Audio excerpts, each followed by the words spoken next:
Dalam gelap, Normala hanya bisa menangkap postur tubuh dan suara. Ia mengenali sosok itu. Suara yang sangat familiar, yang selama ini ia kenal sebagai anaknya sendiri. Normala hanya bisa menangis dalam diam, tak menyangka anak yang ia kandung, ia besarkan dengan penuh kasih. Terima kasih sudah klik video ini. Aku ucapkan terima kasih buat kalian yang sudah klik tombol subscribe.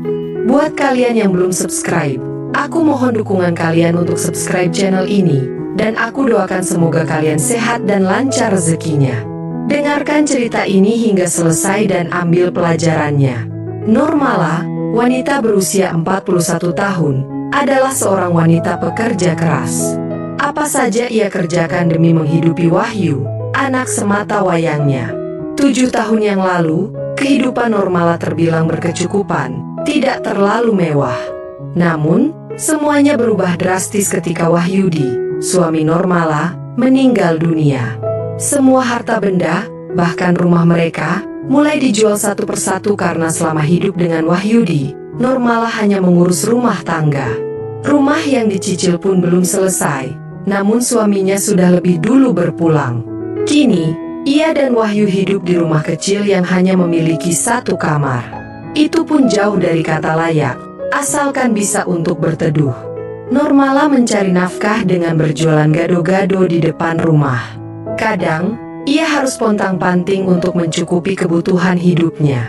Wahyu, anaknya, kini duduk di bangku SMA kelas 2. Normala sangat senang, setidaknya tinggal setahun lagi anaknya akan lulus SMA. Namun, perasaan senangnya bercampur aduk karena setelah itu akan ada tanggung jawab besar yang harus ia penuhi. Bagi Normala, itu tak masalah, selagi ia masih diberikan kesehatan untuk mengais rezeki bagi anaknya. Kadang, terpikir olehnya untuk menikah kembali dan ia sempat ditawari menikah lagi. Namun, Normala menolak karena ia ingin fokus menyekolahkan Wahyu. Meskipun usianya sudah kepala 4, Normala masih terlihat menarik.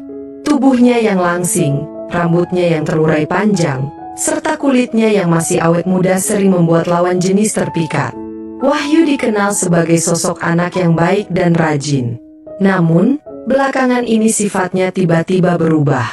Ia sudah jarang salat dan sering bergaul dengan anak-anak gang hingga larut malam.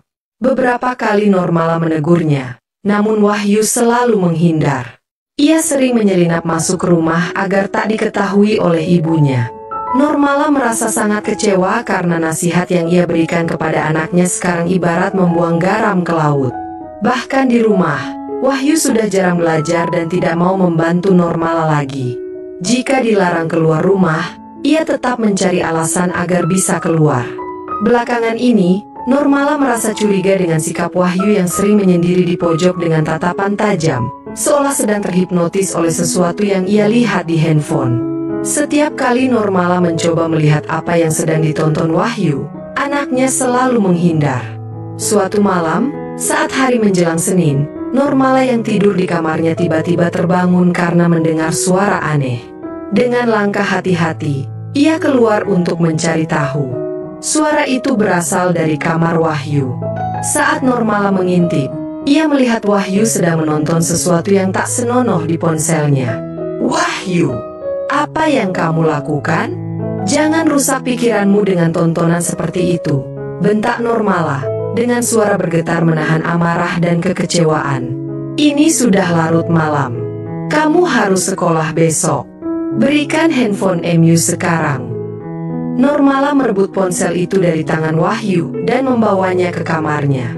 Setelah kejadian itu, Normala mencoba kembali tidur, meski hatinya resah memikirkan kelakuan anaknya. Namun, malam itu ia terbangun lagi, kali ini dengan perasaan tidak nyaman.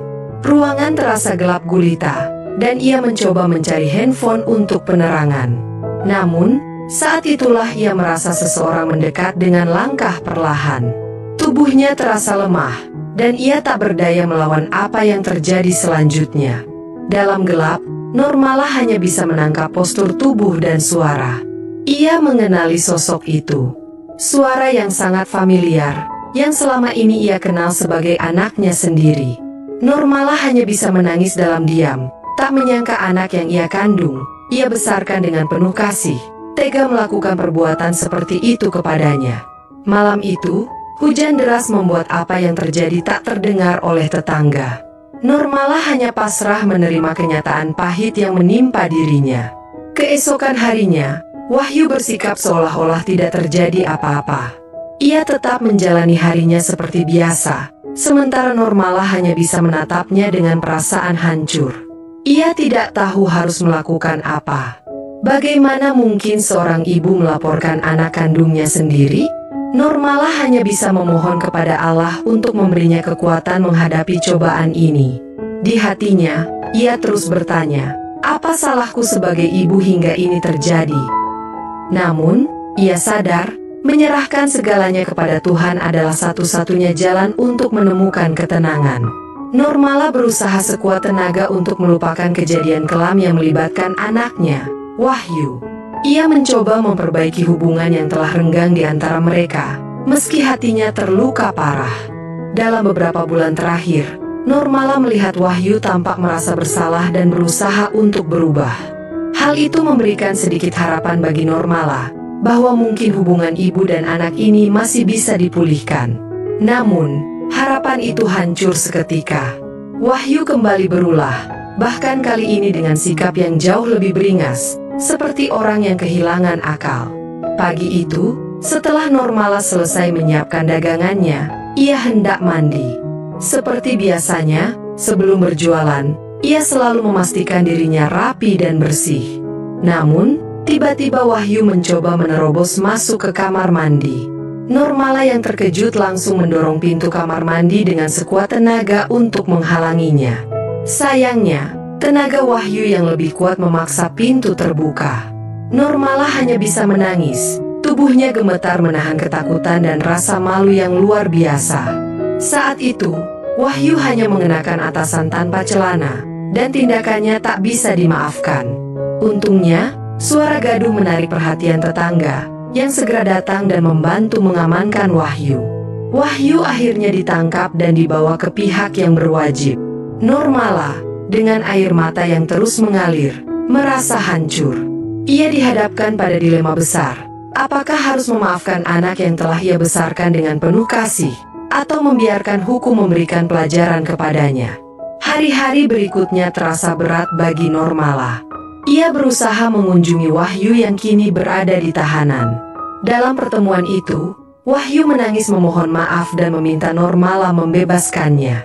Namun, Nurmala hanya bisa diam, menahan semua emosi yang bercampur dalam dirinya. Meski ia masih seorang ibu yang mencintai anaknya, Nurmala sadar bahwa kesalahan ini tidak bisa dibiarkan tanpa konsekuensi. Nurmala akhirnya memutuskan untuk membiarkan hukum berjalan. Ia berharap ini menjadi pelajaran besar bagi Wahyu agar bisa berubah di masa depan. Namun, keputusan itu tidak mudah. Setiap hari, Nurmala harus menghadapi tatapan penuh simpati dari para tetangga dan bisikan-bisikan di balik punggungnya. Nurmala mencoba tegar. Ia menerima semua ini sebagai ujian dari Allah yang harus ia jalani, meskipun berat. Ia terus berdoa agar Wahyu diberi kesadaran dan menjadi pribadi yang lebih baik di masa mendatang. Sebagai seorang ibu, Nurmala tak pernah berhenti berharap bahwa anaknya akan berubah menjadi orang yang lebih baik. Demikianlah kisah memilukan yang dialami Nurmala. Semoga cerita ini menjadi pelajaran bagi kita semua. Apa yang bisa kalian ambil dari kisah ini? Silakan tuliskan pendapat kalian di kolom komentar. Terima kasih sudah mendengarkan hingga selesai.